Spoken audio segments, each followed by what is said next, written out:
የተፈጠረችበት ዓላማ የሴት ልጅ ፕራዮሪቲ ሚስትነትና እናትነት የርካታዋ ምንጭ ከዛ ነው የሚቀደው።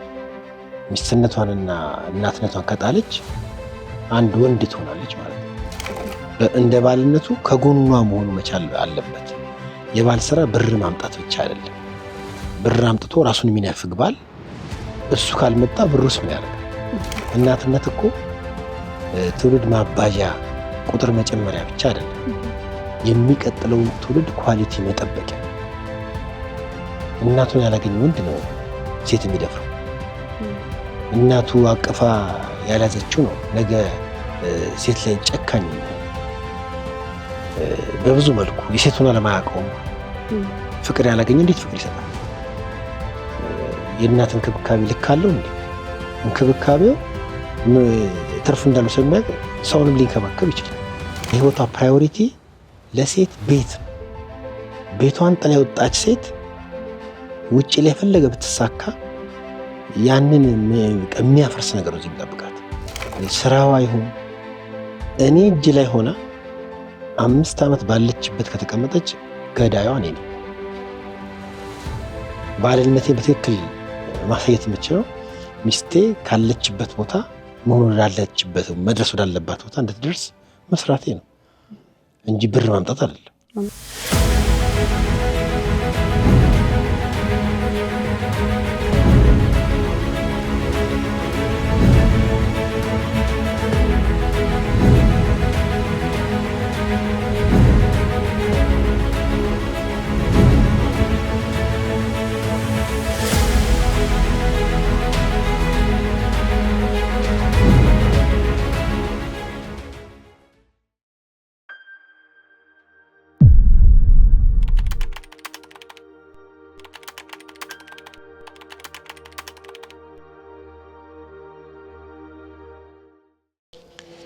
የቤተሰቡ የመጨረሻ ልጅ ነኝ። ያው እንደምታውቁት የመጨረሻ ልጅ ስስትና እንክብካቤ ያለ ልክ ሲፈስብኝ ያደግኩት። የኔን ደግሞ ለየት የሚያደርገው የመጨረሻ ልጅ መሆኔ ብቻ ሳይሆን ያው ለ3 ወንድሞቼ ብቸኛ እህታቸው መሆኔ ነው። ለአባትና ለእናቴ ደግሞ የኔ ትርጉም ምን እንደሆነ የሚያውቅ ነው የሚያውቀው። የቤተሰቡ መድመቂያ፣ የስለት ፍጻሜ እንደሆንኩ እየተነገረኝ ያደግኩት። እግዚአብሔርም አንዳች አላጎደለብኝም። የወንድሞቼም ትምህርት ጠልነት መበቂያ ነበርኩኝ። በጣም ትምህርት ሞድና ጎበዝ ተማሪ ነበርኩ። ወደ ኮሌጅ ራሱ እስከምገባ ሁሉ እንደተሸለምኩኝ ነበረ። ታዲያ በዚህ ምክንያት ቤተሰቦቼ ድምጻቸውን ከፍ አድርገው ነበር የሚወድሱኝ። ባለቤቴን ደግሞ ያገኘሁት ሕክምና የመጀመሪያ ዓመት ተማሪ ሆኜ ነው። እሱ ከኔ 1 ዓመት ሲኒየር የሚቀድም የሕክምና ተማሪ ነበረ። በጣም ተዋደድን። ለእኔ መጀመሪያ የፍቅር ታሪክም ደግሞ በመሆኑ ምን እንደማድረግ ግራ እስከሚገባኝ ነበር የወደድኩት። አቤት የግቢ ፍቅር ግን እንዴት ነው ደስ የሚለው! እኔ እንደተለመደው ወዲያው ጥሩ የሚባል ስራ በማግኘቴ ስንጋባ ስራ ነበረኝ። ምንም እንኳን ከኔ በፊት ተመርቆ ስራ የነበረው ቢሆንም እሱ የሚሰራው ሆስፒታል ውስጥ ስለነበረ እኔ ከሱ የተሻለ ገቢ ነበረኝ። እኔ ስመረቅ ከፍተኛ ውጤት ነበርና የነበረኝ በቀጥታ እንደ ዓለም አቀፍ ድርጅት ውስጥ ነው ወዲያው ስራ ያገኘሁት። በገንዘብ ደረጃ ከባለቤት የተሻለውን ገቢ የማገኘው እኔ በሆንም አንድም ቀን እንኳን አናንቆን አያውቅም። ቤታችን ትንሽዬ ግን በደስታ የተሞላች ነበረች። ሁለታችንም ኑሯችንን ለመለወጥ ተግተን ስለምንሰራና ሰላማዊ ቤተሰብ ደግሞ ስለምንመራ በረከታችን ከሰራ ነው በላይ ነበረ። እኔንም የሚረዳኝና ያንን ከመሰለ የተንደለቀቀ የቤተሰብ ቤት አውጥቶ የሚያሞላቀቀኝ ባል በማግኘቴ አምላኬን የተለየ እንደሚወደኝ ይሰማኝ ነበረ። የተወሰኑ ዓመታትን በጣፋጭ ትዳር ከዘለቅን በኋላ ልጅ ለመውለድ አሰብን። ልጅ ለመውለድ ስናስብ እኔ እንደማንኛውም ቤተሰብ ወለን ለሰራተኛ ጥለን የምንወጣውን ልጅ መውለድ አልፈለኩኝም። ስለዚህ ከባለቤቴ ጋር ቁጭ ብለን አወራን። እኔ ስራ አቁሜ ልጆቹን ለማሳደግ እንደምፈልግ፣ ነገር ግን ደግሞ የኑሮ ጫና በሙሉ እሱ ላይ ብቻ ስለሚሆን እንዳይከብደው እንደምፈራም ነገርኩት። በዛ ላይም የምወደውን ስራዬን ማቆሜ ወደፊት ደግሞ እንዳይቆጨኝ እንደምፈራም አጫወትኩት። አወጣን አወረድን። ከዛም እኔ ስራ ላቆምና ልጆቹን ላሳድግ፣ እሱ ደግሞ እኔ ስራ ማቆም የሚፈጥረውን የገንዘብ ክፍተት ለመወጣት ተጨማሪ ስራዎችን እንዲሰራ ተስማማን። ከዛ የመጀመሪያ ልጄን አረገዝኩ። በእርግዝና ወቅት ስራዬን አላቆምኩ ነበረ። በእርግጥ ያው ስወልድ ግን ስራዬን ላልተወሰነ ጊዜ እንደማቆም ለቤተሰቦቼ ሳጫውታቸው በጣም አዘኑ። እናቴ ምን አይነት አለማወቅ እንደሆነ በልመና ሁሉ ነገረች። ጓደኞቼም ኋላ ቀር አስተሳሰብ እንዳያስኩኝና ወደፊት ደግሞ እንደሚቆጭኝ አስረዱኝ። እኔ ልቤ ፈራ ተባቢልም ልጆች ማለት ከእግዚአብሔር በታች ሆኜ መንገድ የማሳያቸው እኔ ስለሆንኩኝ ይህን ዋጋ ለመክፈል ለዘላቂነታቸው ደግሞ ወሳኝ መሆኑን በማመን ልቤ እንዳይከፈል ራሴ ያበረታሁት። በእርግጥ ስራ አቁሙ ልጆችን መንከባከብና ማሳደግ የሚለው ሀሳብ የኔ ሀሳብ የነበረ ቢሆንም እውን ሆኖ ሲመጣ ግን ማስተናገድ ቀላል አልነበረም። እንደነገርኳቸው ቤተሰቦቼ ለእኔ የተለየ ትኩረት ስለነበራቸው እኔም ደግሞ ከወንድሞቼ የተለየ ነኝ የሚል አመለካከት ስለነበረኝ እኔም ልጆቼን የተለየ አድርጌ ማሳደግ ህልሜ ሆነ። ገና ማርገዜ እንዳወቅኩ ነው ልጅ ለማሳደግ ዝግጅት የጀመርኩት። በውሳኔ ባለቤቴ በጣም ደስተኛ ነበረ። እንደ ዘመኑ ሴቶች ከአካዳሚክ አቺቭመንቴ የቤተሰብ አቺቭመንት በማስበለጤ አደነቀኝ። እውነት ለማውራት ትምህርቴና ስራዬን በዚህ መልኩ ማቆሜ አንዳንዴ ያስደነግጠኛል። አንድ ቀን እንደውም እናቴ ልትጠይቀኝ መጣ። እኔ ምልሽ ገና ለገና ባል ያኖረኛል ብለሽ ነው የት ትደርሳለች እያለን ዋጋ የከፈልንበትን ትምህርትሽን የሰጠሽን ይህንን ስራ የምታቆሚው? ባል እኮ ባዳ ነው። አንድ ነገር የተፈጠረ ቀን አልመከረችኝም እንዳትያለች። ሀሳቡ ልቤን ቢያስደነግጠውም የኔ ባል ግን ከሌላው ባል የተለየ ነው ብዬ ራሴ አጽንቼ አለፍኩት። ገና ከጅምሩ ልጆችን በእውቀት ማሳደግ እንዳለብኝ በማመን ስለ ልጆች አስተዳደግ የተጻፉ መጽሐፍትን፣ የእናቶች ፕሮግራምን፣ የልጆች አመጋገብና የምግብ አሰራሮችን ሁሉ ሳነብ ውላለሁ። የምር አይደክመኝም። እንደውም የበለጠ ለማወቅ እጓጓለሁ። እኔም ገና ከልጅነታቸው ጀምሮ ልጆቹን ራሴ ያላሳደጋቸው በመሆኑ በጣም ደስ አለኝ። የሚገርማችሁ ከመውለዴ በፊት ጀምሮ አጋዥ ስለነበረችኝ አንድ ቀን እንኳን ምግብ አብስዬ አላውቅም ነበረ። ነገር ግን እንዳረገዝኩኝ ሳውቅ ለልጆቼማ ራሴ ነኝ ማበስለው ብዬ የምግብ ዝግጅትን ብዬ የተዋርኩት። ልጄን ለመቀበል ሁሉን አይነት ዝግጅት አድርጌ የመጀመሪያ ልጃችንን በደስታ ታቀፍኳት። ደስታችን ወደር አልነበረውም። የሚያውቀን ሁሉ ተደሰተ። ስጦታውን፣ ደስታውን ወደ ቤታችን ጎረፈ። በረከታችንን ተትረፈረፈ። ከዛም አራስ ቤት ግርግር አበቃ እና ኑሮ ተጀመረ። ከልጄ ጋር ስደሰት ውዬ ስደሰት አመሻለሁ። ማታም ባለቤቴ ከስራ በጉጉት ይመጣል። በቃ ልጃችንን እየተቀባበልን እንተሳቃለን፣ እንተኛለን። እኔም ኑሮን ለመድኩት። በቃ ምርጥ እናት ሆንኩኝ። የምታግዘኝ ልጅ ብትኖርም እኔ ግን ልጄ ከብዳኝ አታውቅም። በቃ ስስት እንዳልኩ ይነጋል፣ ይመሻል። ከዛ ሁለተኛ ልጅ፣ ከዛ ሶስተኛ ልጅ። አሁን ውሎዬ ጠጠር እያለ መጣ። አሁን ላይ ራሴን ዞር ብዬ ስመለከት ምንም ጓደኛ የለኝም። ቤተሰቦቼም ልጆቼ ስል ያራኳቸውና ብቸኛ እንደሆንኩ ይሰማኛል። ባሌም የተሻለ ገንዘብ በመስራት ሰበብ ቤት የሚውልበት ጊዜ የለውም። ልጆቹም ደግሞ ተቀራራቢ እድሜ ላይ ስላሉ እነሱን ትቼ መውጣት አልችልም። ባሌም አምሽቶ ለሞት ስለሚመጣ በመካከላችን ክፍተቶች በዝተው ጭቅጭቅ ሁሉ ጀምረናል። እሱም የኔ ጭቅጭቅ ስለሚያስጠላው ስራው ከሚጠይቀው በላይ እያመሸ ስለሚመጣ በትዳራችን ተስፋ ቆርጫለሁ። ልጅ ማሳደግ እንደዚህ ከብደኛል ብዬ አስቤ አላውቅም። ራሴን እስካጣ ድረስ ነው የከበደኝ። ባነበብኳቸው መጽሐፍት፣ እስካሁን ባካባቸዋቸው የህይወት ልምዶች ሁሉ ጠፉብኝ። አንዳንዴ ስራዬን ትቼ ልጆች የማሳደግ ልክ እንዳልነበሩ ሁሉ አስባለሁ። እኔ ጓደኞቼ የትምህርት ቤት ስንማር አስጣናቸው የነበሩት ሁሉ አሁን በደረጃ በማዕረግም ከኔ የተሻለ ሆነዋል። በቃ አላውቅም፣ የሆነ ነገር ደስታዬን ከህይወቴ ነጥቆኛል። በተለይም አንዳንድ ቀን አለ አይደለ ሶስቱም እኩል ማልቀስ ይጀምራሉ። ታዲያ የዛኔ ጥፊ ነው የሚለኝ። የገዛ ልጆቼን እንኳን ማስደሰት የማልችል አቅም የሌለኝ እንደሆንኩ ይሰማኛል። አንድ ቀን ማታ ባለቤቴ ከስራ ሲመጣ ጠብቄ ስራ መጀመር እንዳሰብኩኝ ነገርኩት። እሱም በቅጡ አያናገረኝም። ጉዳዩ ለጭቅጭቅ ከመምራቱ በፊት ብሎ መሰለኝ አልተቃወመኝም። የስራ ልምዴና ማስረጃዎቼን ሁሉ አሰባሰብኩኝ። ሳያቸው 8 ዓመት የት ነበርሽ ይለኛል። ያቺ የት ትደርሳለች የተባለች ጎበዝ ተማሪ፣ ያቺ ማንም የማይከፈለው ደሞዝ ይከፈላት የነበረች ትጉ ሰራተኛ ዛሬ ተራ የቤት እመቤት እንደሆነችና ጥሩ የቤት እመቤት እንኳን መሆን እንዳቃታት ታወቀኝ። በህይወቴ እርካታ አጣሁ። ስራዬን ያቆምኩበትን ቀን ረገምኩት። ስንት ናት አይደል እንዴ ስራውን እየሰራ 4-5 የወለደ ብዬ ራሴን ወቀስኩት። ይህንንማ የትምህርት ማስረጃ እሺ ማንም አይቀጥረኝም ብዬ ተስፋ ቆረጥኩኝ። ደስተኛ ሚስትና እናት የነበርኩት ሚስትም እናትም መሆን አቃተኝ። የእናቴና የጓደኞቼ ምክር ችላ ማለት የዋጋ እንዳስከፈለኝ ተሰማኝ። ከባለቤቴም ጋር ተነጋግረን መስማማት እያቃተን መጣ። በልጆቼም ደስተኛ ብሆንም እነዛ ስራቸውን ሳያቆሙ ልጆቻቸውን ባሳደጉ እናቶች መቅናት ጀመርኩ። አሁን ወጥቼ ስራ ለስራ ብል ማን ይፈልገኛል የሚል ስሜት የማልፈልግ እንደሆንኩ እንዲሰማኝ ያደርገኝና ተስፋ ቆርጣለሁ። ባለቤቴ ለእኔ የማያስብ ስራ ወደድ እንደሆነ ይሰማኛል። ለሱ ብዬ ሁሉን ጥዬ የእሱ ልጆች ለማሳደግ በከፈልኩት ዋጋ ምክንያት በእርሱ የተናኩኝ እንደሆንኩ ይሰማኝና ምን አይነት ሰው ነው ያገባሁት ብዬ በውሳኔ እጸጸታለሁ። ሁሉንም ነገር ጥዬ ለመሄድ አስብና ደግሞ ወደ ልቤ ይመለሳለሁ። ያን ከመሰለ ከተንደላቀቀ ህይወት ውሳኔዎቼ ቁልቁል የፈጠፈጡኝ ያክል ይሰማኛል። ምን ማድረግ እንዳለብኝ አላውቅም። አንዱ ልቤ ልጅሽን ለሚያግዙሽ ተሸተሽ ትምህርትሽን ቀጥለሽ ተማሪና ስራ ፈልገሽ ተፈላጊነትሽን አምጪ ይለኛል። ሌላኛው ደግሞ ከህፃናት ልጆችሽ የሚበልጥ የለም፣ አንቺ ወጥተሽ ሰርተሽ የምታመጪው ገንዘብ የተለየ የሚፈጠርልሽ ነገር የለም፣ አርፈሽ ልጆችሽን አሳድጊ ይለኛል። እኔ ግን ለወተትና ለዳይፐር እንኳን ሳይቀር የባለቤቴን እጅ መጠበቅ ሰልችቶኛል።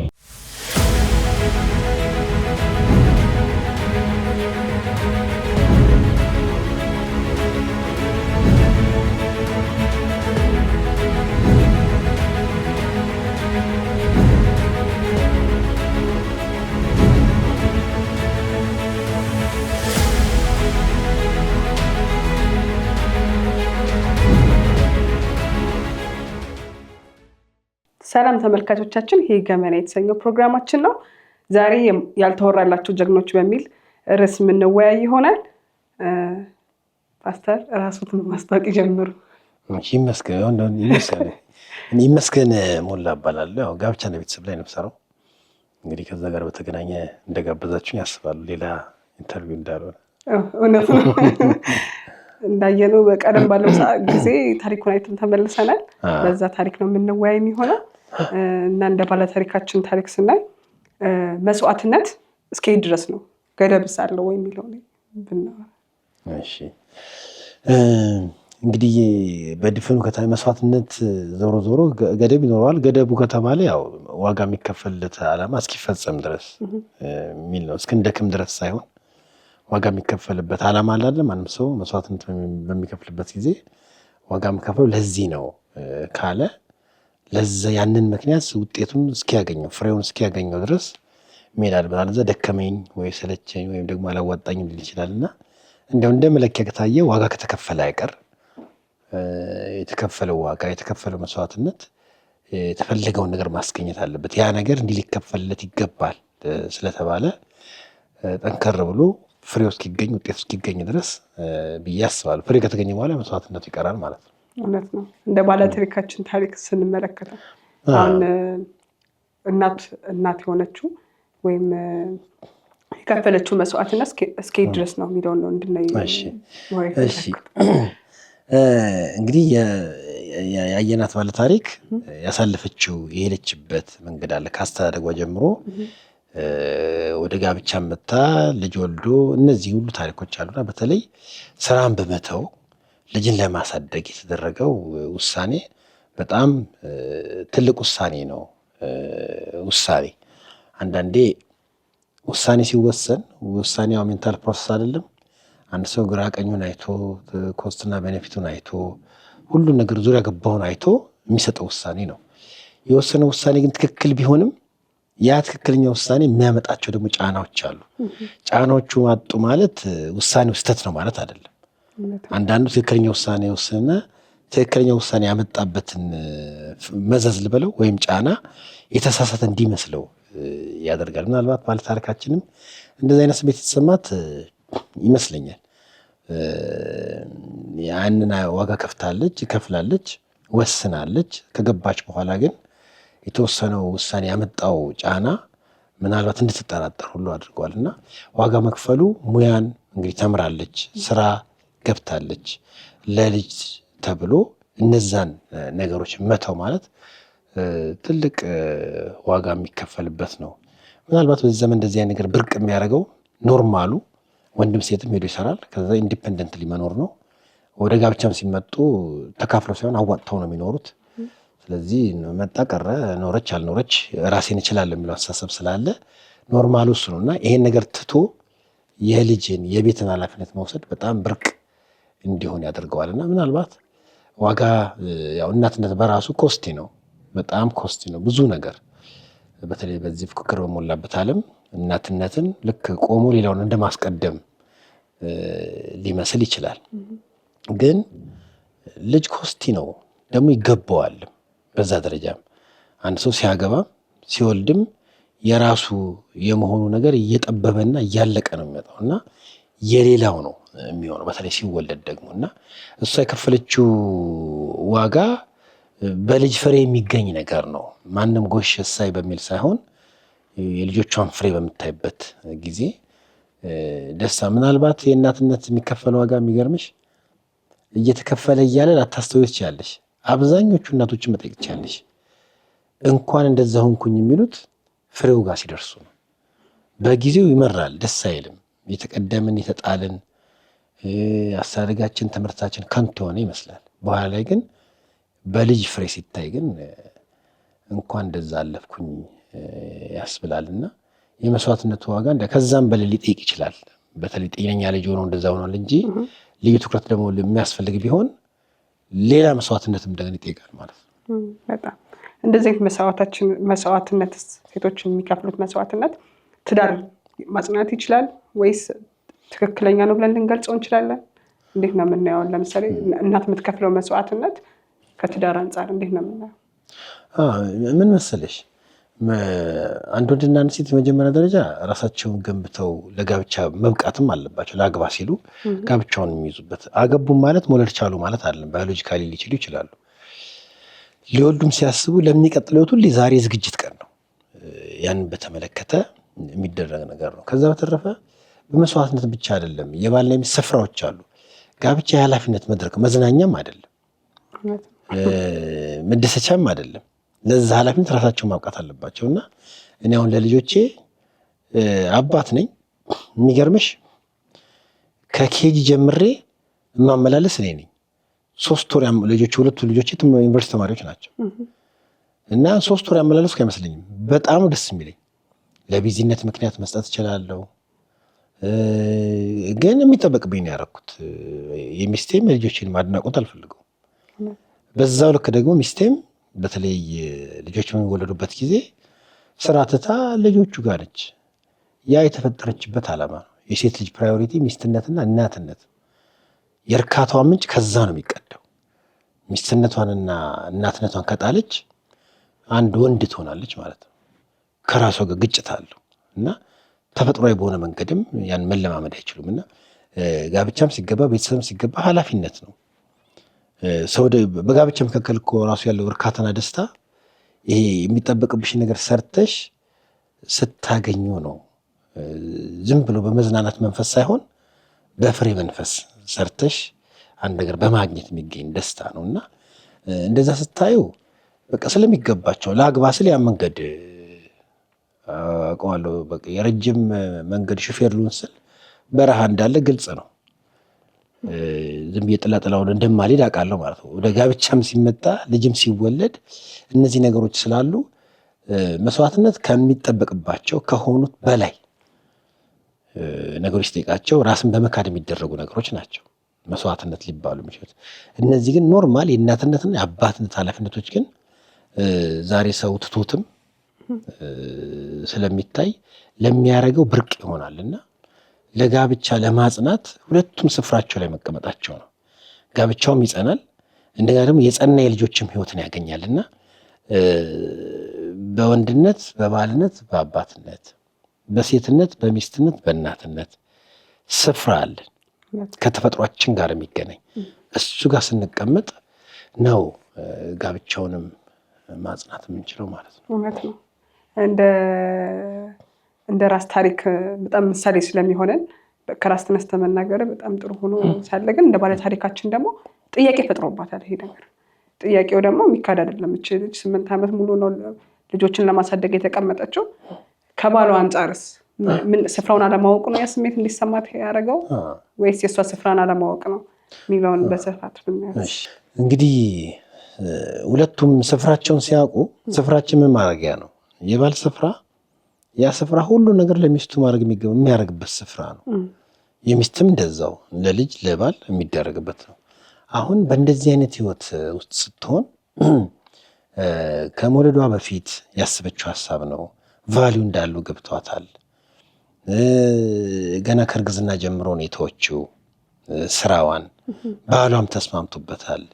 ደስ የሚለው ደግሞ ከራሷ የመጣ ነገር ነው። ይሄ ደግሞ ብስለትም አስተዋይነትም ነው። ሰው በራሱ ተነሳሽነት የራሱን ስፍራ በሚይዝበት ኃላፊነቱን ለመወጣት በሚሄድበት ጊዜ ብስለቱን ነው የሚያሳየውና እሷ እንግዲህ እንደ ሚስት እንደገና ለትውልድ ልጅ እንደ እናት የመሆን ስፍራውን ስጠብቅ የእሷን ዓለም በመረዳትና በማወቅ ቤቱን የሚመራ ለቤቱ የሚያስፈልገውን ነገር የሚያቀርብ ባሏ እስከሆነ ጊዜ ድረስ ስሜታዊ ፍላጎት አላት፣ አካላዊ ፍላጎት አላት። በጣም ብዙ ነገሮች ይኖራሉና ቀጥታ ተባባሪም ነው። እንደ ባልነቱ ከጎኗ መሆኑ መቻል አለበት። የባል ስራ ብር ማምጣት ብቻ አይደለም። ብር አምጥቶ ራሱን የሚነፍግ ባል እሱ ካልመጣ ብሩስ ምን ያደርጋል? አንዳንዱ ለስራ ብሎ ሄድና እንዲያውም እዛም ላይ ታሪኩም ላይ እኮ አለ ከስራ የተነሳ አምሽቶ መምጣት እንዲህ የሚል ሀሳብ። ግን ከብሬ በላይ እኔ እንደማስፈልጋት ሊገባኝ ይገባል። ብሬን አስገኝቼ እኔ መገኘት አለብኝ። እሷ ለምን እንደዛ ተሰማት? ከጠዋት ጀምሮ እንግዲህ ጓደኛም የላትም። እንግዲህ ጓደኛ ከሌለ በስራም ይሁን በምን የምታገኘው ሰው ከሌለ ባል አብሯት ሊሆንም ይገባል ማለት ነው። እና የሄደችበትን አካሄድ በማስተዋልና በማወቅ ይሄ እንደ መስዋዕትነትም አይደለም፣ አስቦ ታዞም አይደለም። ሚስቴ በዚህ ሁኔታ ላይ ያለችው በሚል የእሷን ደግሞ ስሜታዊን ፍላጎት ለማሟላት ሊሆን ይችላል። ተቀምጦ አብሮም ሊሆን ይችላል። ልጅ ሲታጠብ እኮ አብሮ መገኘትም እኮ ይቻላል። እናትና አባት አይደሉ? እነዛ ነገሮችን ቢያደርግ ያ የጉለት ስሜትም አይኖራትም ማለት ነውና በተለይ እንደዚህ ለሆነች እናት የባልየው ኃላፊነት ገንዘብ ማምጣት ብቻ ሳይሆን ተገኝነት መሆን አለበት፣ አቬለብል መሆን አለበት። እርግጠኛ ነኝ አነሰኝ አላለችኝም የኑሮ ሁኔታ፣ ግን ባሏ አብሰንት ነው፣ አጠገቧ የለምና መጠየቅም እስከሚሰለቻት ማለት ለዚህ ነገር አምጣ ለዳይፐር ለምን አምጣ ማለት ራሱ እስከሚሰለቻት ነው። አንደኛ መጠየቅም የለበትም ቤቱ እንደሚያስፈልግ። አሁን እኛ ቤት ስንኖር ምን እንደሚያስፈልገን ይታወቃል። ሰጪና ተቀባይ አይደለም ያለው። የሚያስፈልገን ነገር ባለን መጠን ማሟላት ነው። ያን ነገር ማድረግ አለ። እሷን ብትል አሁን እንትን እኮ አይደለም የሚያሰለችም አይደለም። አሁን በቃ ቤቱ ያስፈልጋል አምጣ ነው። ሚስቴ ከኔ ወሰደች ማለት ከራሷ ወሰደች ነው። በተለይ ግንኙነቱ አብሮነትና አንድነት ምናልባት አሁን በአሁኑ ሰዓት ትልቁ ችግር ሴቶቹ ጋር ያለው ወይ ሚስቶች ጋር ከባል መቀበል የበታችነት እንደሆነ ይታሰባል። በቃ ራስን በራስ ችሎ የመኖር ነገር። የሚገርመው አብዛኛው አታችመንቱንም ሉዝ ያደረገው ኢንዲፔንደንት ስለሆነ ነው። ከሚስቴ እጅ የምቀበለው ነገር ቢኖር ከሚስቴ ጋራ ያለኝ አታችመንት ይጨምራል። ያ ነገር ከሚስቴ ነው የምቀበለው። እኔም ያንን ጠባቂ መሆን አለብኝ። ከባሏም ስትቀበል ያ ተጋላጭነት፣ ያ ድርጊት ለህብረትና ለአታችመንት ትርጉም አለው። አለዛ ሜካኒካል ነው የሚሆነው። ገንዘቡን ይመነዝራል፣ እሷ በመገሯ እንደዚህ ይሆናል። እና እዛ ላይ ባለታሪካችንም ሊከብዳት አይገባም። እሷ ልጁ እሷ ብቻ አይደለም። እሷ ልጅ ላሳድግ ካለች ያ ደግሞ ውለታም አይደለም፣ ኃላፊነቱ መጠየቅም የለበትም። እንኳን ሊሰለቻት መጠየቅ ከተጠየቀው በላይ የሚችል ከሆነ ማለት ነው። ስለዚህ እንደ ማህበረሰብም እንደ ሴትም ይሄ ነገር ሊለወጥ ይገባል ማለት ነው። ኦፍኮርስ ምንም ጥያቄ የለውም። ምክንያቱም የረካች እናት፣ ፍቅርን የምታገኝ የተረጋጋች እናት ልጇ ላይ እንደዛ ያንን ነው የምታስተላልፈው። የባሏ ነገር ፕሮቮክ የሚያደርጋት ነው የሚበጠበጣት ከሆነ ልጇ ላይ ነው እንደገና ያ ነገር የሚመጣውና እሷንም አይቶ ልጁንም አይቶ ማድረግ የሚጠበቅበትን ለማድረግ ባል ሊተጋ ይገባል ማለት ነው። በጣም ጥሩ። አስተዳደጋቸውስ ማለት እሷም ያደገችበት በልጆች ያቃማጥ ነው ያሳደጉኝ ምናምን ያለችው ከተቃማጠልኩበት ቤት ነው የመጣሁት ምናምን አለና እሱንስ እንዴት ነው እሱስ ተጽዕኖ ይኖረው? የሚገርምሽ በጋብቻው ዓለም ስትወልድ በተለይ የመጣበት ጫና የከመጣችበት ማመጣት ነው። አንደኛ ልዩ እንደሆነች ተነግሯታል። ልጆቻችን ከማንም አይለዩም፣ ልጅ ናቸው። በቃ እንደዛ አይነት እይታ አያስፈልግም። ምክንያቱም የተሳሳተ ኢሜጅ ራሱን ላይ ይገነባና ከሌላው እንደዚህ ይጠብቃል። አረ ምንም ነህ ሲባል ከጓደኞቹም ጋር ይጣላል። አንደኛ ልክ ነው የወላጅ ፍቅር ነው። የወላጅ ፍቅር ግን ስርዓትን መጣስ የለበትም እና አሳድጎ አንደኛ እንደዛ ነው። ምንም ሰርቼ አላቅም፣ ሁሉ ነገር እነሱ ነበር የሚያደርጉልኝ። እዚህ ጋር ግን ለልጇ እንደምትሰራም ታያለች። ልዩ መሆኗ ተቀማጥ ለማደጓ እንደገና ደግሞ በጋብቻው ዓለም ልጅ ሲወለድ ያለው ነገር አስቀድማ አላየችውም። ፍላጎቱና ጥንካሬው ምኞቱ አላት እንጂ ሲገባ ምን እንደሚመስል ለምሳሌ ክረምትን ላትወጂ ትችያለሽ፣ መምጣቱ ግን አይቀርም። ጸልየሽም አታስቀርም። ግን ክረምትን የምታልፊበት ጥሩ ጫማ ትገዣለሽ፣ አለባበስሽን አመጋገብሽን አድርገሽ ያ የቅዝቃዜውን ጊዜ ማለፍ ትችያለሽ። ልክ እንደዛው አንዳንድ ነገሮች በተለይ መንፈሳዊ ሰዎች አድቫንቴጅ ያለን ይመስለኛልና ቀድማ አላየችውም። ስለዚህ ከመጣችበት ካደገችበት ሲሰጣት ከኖረችው አንጻር እየኖረች ያለው ተጋጭቶባታል። እና ለዚህ ነገር እንግዲህ ወላጆች ኃላፊነት ሊወስዱ ይገባል። ልጆቻቸውን ጥሩና ሁሉን ነገር የሚያገኙ ብቻ ሳይሆን ኃላፊነት እንዲሰማቸው ለሚቀጥለው ሕይወት ሊያዘጋጇቸው ይገባልና እኔ እንደዚህ የከበዳት ከአስተዳደጓም ሊሆን ይችላል ብዬ አስባለሁ። በእሱ አይነት ሁኔታ ያሉ ሲታገሉ መጥተው እንደዚህ ልጅ በመውለድ ላይ ያሉ ሌሎች እናቶች ቢሆኑ ትግል ለምደው ነው የመጡት ማለት የኑሮን እንትን አዳብረውታል።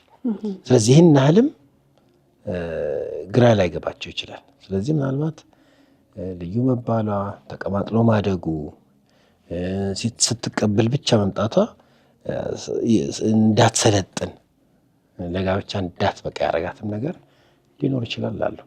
እውነት ነው።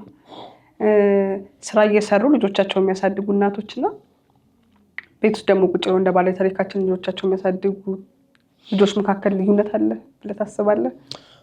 በጣም አለ። አሁንም ይሄ ብዙ ጊዜ ወጥሮ የሚይዘን ኑሮ ነው። ለኑሮ ሲታገል ሰው ሲኖር ጎብጦ ይኖራል። ግን በዚህ ምድር ላይ እኮ እኔ ልኖር አይደል የመጣሁት፣ የምኖርለት ነገር ይዤ ነው የመጣሁት። ትርጉም ይሰጠኝ ነገር ስበላ ስጠጣ ከረሜ ልሄድ አይደለም። አብዛኛው ለኑሮ ሲታገል ነው የሚታየው እና ሚዛን ተጠብቆ መኖር እንዳለበት አስባለሁ። ነገሮች ተሟልቶላቸው ልጅ በቤት የሚያሳድጉ እነሱ በጣም በቃ እግዚአብሔር የረዳቸው ሰዎች ናቸው። እኔ በእንደዛ አይነት እናት ነው ያደግኩት። ቤት ተቀምጣ አባቴ አንድ የተወሰነ ጊዜ ስራ ባልነበረው ጊዜ ጠንክራ ሰርታ የቤቱን ነገር ከበር እንዳደረገችም አስታውሳለሁ። ግን ሁላችንም በእናታችን ተገኝነ በእሷ ዙሪያ ነው ያደግነው እና በሁሉም ልጆቿ ፍሬያማ ናቸው። በመንፈሳዊ ሕይወት፣ በስራ፣ በጋብቻ ብትይ ማለት ነው እና አባቴ ደግሞ ያን ነገር ለማድረግ እና የተጋነነ ነገር የለም። እንደዛ ኖርናለ። ቤት ሆኖ ልጅ ለማሳደግ መወሰን መቻልና ለመተግበር ከቻሉ በቃ እነሱ በጣም ታድለዋል። በተለይ ዋጋ ይከፍላሉ። ልጆቻቸውን ትውልድን ግን ይጠብቃሉ። እናትነት እኮ ትውልድ ማባዣ ቁጥር መጨመሪያ ብቻ አይደለም፣ የሚቀጥለውን ትውልድ ኳሊቲ መጠበቂያ። እናቱን ያላገኘ ወንድ ነው ሴት የሚደፍረው። እናቱ አቅፋ ያልያዘችው ነው ነገ ሴት ላይ ጨካኝ የሚሆነው። በብዙ መልኩ የሴቱን አለማያውቀውማ ፍቅር ያላገኘ እንዴት ፍቅር ይሰጣል? የእናት እንክብካቤ ልክ አለው እንዴ? እንክብካቤው ትርፍ እንዳለው ስለሚያውቅ ሰውንም ሊንከባከብ ይችላል። እና አንደኛው እሱ ነው። ይሄም ሲባል አይ ውጭ አትስሩ የሚልም ማሰብ አለ። እኔ ሚስቴ ውጭ እንድትሰራ ሰፖርት አድርጌያለሁ። ከራሴ ኢምፓወር አድርጌያታለሁ። ትሰራለች። ሰራች ማለት ግን ባለም መሆን አይደለም፣ ቤትንም መጣል አይደለም። ፕራዮሪቲ አላት። የጋብቻ ስርዓት አለን። ሁለታችን የተቀበልንበት መጽሐፍ ቅዱሳዊ ስርዓት አለው እና እንደዛ የሚሰሩ ሰዎች የህይወት ፕራዮሪቲያቸውን ማስተካከል መቻል አለባቸው። እንዲያው ለነሱ እንዲያው ምሳሌ 31 እንዲያጠኑ ስጣቸዋለሁ። እዛ ላይ ያቺ ልባም ሴት ጠቢብ ሴት ብዙ ነገር ነው የምታደርገው፣ ግን ፕራዮሪቲ ያናወቀች ሴት ነች። ጠዋት ተነስታ ለቤቷ ሰዎች ምግባቸውን ለሰራተኞቿ ሁሉ ተግባራቸውን ሰጣለች።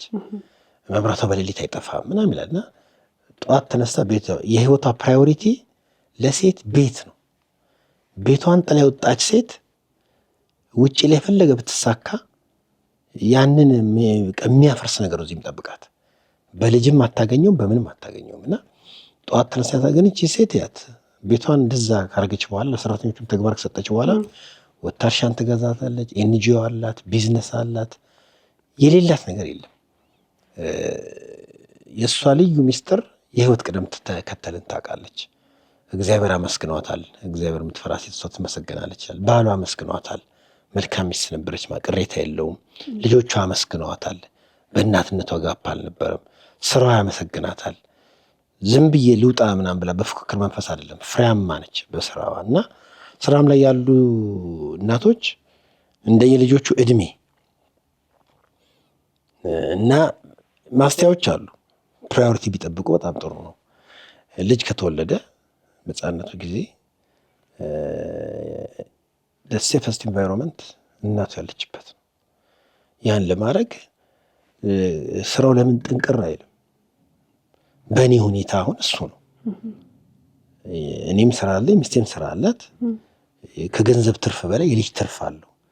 ስለዚህ በልጅ ከምንከስር በገቢ እንቀንስ ልንባባል እንችላለን። አንዳንዱ ግን ተቀጥሮ ሊሆን ይችላል የሚሰራው። ቢያስተውሉበትና ቢነጋገሩበት መንገድ ግን አይጠፋውም። ለልጅ ፕራዮሪቲ ሰጥተው ስራ መቆሙም ችግር የለውም። እኔ ልጅ ከስራ በላይ እንደሆነ አውቃለሁ። በጣም ጥሩ፣ ብዙዎቻችንን የሚያስተምር ነው ብዬ ያስባለሁ። እንደዚህ እንደ ባለታሪካችን ወይም ተመሳሳይ ሁኔታ ውስጥ ያሉ እህቶች ምን የምታስተላልፈው መልእክት አለ? እሺ፣ እነሱ እንግዲህ ባለታሪካችን ላይ ጥሩ መታ በኋላ በእናት በኩልም የተሰጠው ሀሳቧን ከፍሏል። ጓደኛም መጥቶ ኋላ ቀር ምናምን የግድ እኮ ዘመናዊ መሆን አይጠበቅብሽም፣ ልክ መሆን ነው የሚጠበቅብሽ። መጽሐፍ ቅዱሳዊነት፣ መንፈሳዊነት ትውልድ ተሻጋሪ የሆነ ላይፍ ስታይል ነው። ማንም አረጀህ ሊለኝ አይችለኝም፣ የኋላ ቀረ ሊለኝ አይችለኝም እውነቱን ከሆነ። እሷም የምትሰማቸው ድምፆች ባል የለም፣ ጓደኛ፣ እናት የሚናገሩት ነገር አለ። ያ ግራ አጋብቷታል። እንደዚህ ላሉ እናቶች ማስተላለፈው መልእክት መሰለሽ፣ ለምሳሌ መጀመሪያ የመጣችበት አማጣጥ በጣም ልክ ነው፣ ትንታኔውም ውሳኔውም ልክ ነው። ነገር ግን ጽናት ያስፈልጋል። ያሰብሽው ነገር ለማግኘት ትክክለኛ ውሳኔ መወሰንና ትክክለኛ መንገድ መግባት ብቻ ሳይሆን ያሰብሽው ነገር እስኪመጣ ድረስ መጽናትን ይጠይቃል። አሁን እቺ ሴት እኮ ስትመለስ ስራ ስትፈልግ 8 ዓመት የት ነበርሽ የተባለችው። ደግሞ በአሁኑ ሰዓት ቅጥር እንኳን ሲባል ከዚህ ዓመት ጀምሮ የተመረቋል የሚባለው። ስለዚህ ከመስመር ወጥታለች ማለት ነው። ብትመለስም ላታገኝ ነው። ከዛ ምን ሊባል ነው? አስባ ወሰና የገባችበትን ልጅ የማሳደግ ነገር ዛሬ የጸጸት ምክንያት ሊሆን ነው። ጓደኛስ ብይሽ ነበር ይላል። እናትም በኋላ እንደዚህ እንዳትይ ብለን አየሽው። ብዙ ድምፆች አሉ። ለእነዚህ ነገሮች በተለይ ባልና ሚስቱ በጋራ ህይወቱ የጋራ ነው፣ አብረው ነው የሚኖሩት እና በደንብ ግራ ቀኝ አይተው በተለይ መንፈሳዊ እስከሆኑ ጊዜ ድረስ የእግዚአብሔርን ቃል ስለሚያግዛቸው ያንን ውሳኔ በመወሰን ትጋትም ያስፈልጋል ማለት ነው እና ጽናት ከሌለ የወደፊቱም የኋላውም ይፈርሳል። የእሷውን አትመለስም። ሊሄድን ብትል ከጸጸት ጋር ነው። ሁሉ ነገር ኔጌቲቭ ቅርጽ ይዞባታል። እንደዛ እንዳይሆን በደንብ ዲፋይን ተደርጎ መወሰን አለበት። ግራ ቀኝ ታይቶ ተንትነውት ገንዘባችን ጊዜያችን እንዳርግ። ለአንዳንዱ እኮ 2 ዓመት ነው የሚለው 2 ዓመት ከስራ የቆዩ በቃ ዳስኩድ ለዚህና ጊዜ ተብሏል። ጥሩ ነው። 2 ዓመት ለልጅ መገኘት በጣም ዋጋ አለው። እግረ መንገድ ሰው ልታሰለጥን ትችላለች። ባትገኝም ክፍተቷን የሚሞላ አካል አለና እንደዚህ ባልና ሚስት አስልተው የሁለቱንም ህይወት ለጋብቻው እንዲጠቅም አድርገው ቢወስኑ ጥሩ ነው። እውነት ነው። ከሰው የሚመጣባቸው ፕሬሸር እንዳለ ሆኖ ከእናት ከቤተሰብ የሚመጣባት ፕሬሸር አለ። በዛ ላይ ከጓደኞቿ የምታየው ነገርም አለ። እሷ ወደኋላ የቀረች እንድትመስል አድርጓታል። በዛ ላይ ደግሞ ባለቤቷስ ከባለቤቷ አንጻርስ ብንመለከተው የእሱ ቅድም እንዳለ ሁለቱም ፐርፐዝ እና ፕራዮሪቲ ያላቸው ካል የባልየው ፐርፐዝ እና ፕራዮሪቲን አለማወቅ የሆነች ልጅ ጸጸት እንዲሰማት ያደረገው። የሚገርምሽ ባልነት ምንድን ነው ካልሽ አንድ ባል በባልነቱ ሚስቱ ያው መጽሐፍ ቅዱስ እኮ መንከባከብ አይደል የሚለው ያላትን ነገር የማብዛት የማተለቅ እንዲፈራ ፍሬ እንዲያፈራ የማድረግ ነው። ሚስቴ ምን አላት? ሙያዋ ይሁን እናትነቷ ይሁን ጸጋዋ ይሁን ስራዋ ይሁን እኔ እጅ ላይ ሆና 5 ዓመት ባለችበት ከተቀመጠች ገዳዩዋ እኔ ነኝ። ባልነቴን በትክክል ማሳየት የምችለው ሚስቴ ካለችበት ቦታ መሆን ወዳለችበት መድረስ ወዳለባት ቦታ እንድትደርስ መስራቴ ነው እንጂ ብር ማምጣት አይደለም። አሁን አንዳንዱ ባል ያን ያመጣል፣ ይህን ግን አይሰራም። ገንዘብ ያላት ነገር ግን መሆን የሚገባትን ያልሆነች ሚስት ሆነ ከዛ የጥል ምክንያት ይሆናል። እና ባሎችም ይህንን በማወቅ ሚስት ውስጥ፣ ሴት ውስጥ፣ እናት ውስጥ ያለውን ነገር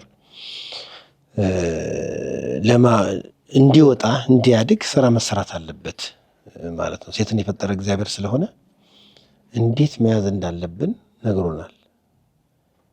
ሚስት ያለው የመረጠችው የፈጠራት ያውቃታል። እንዲህ በአድርገህ ያዛት ብሎኛል እግዚአብሔር ቃል።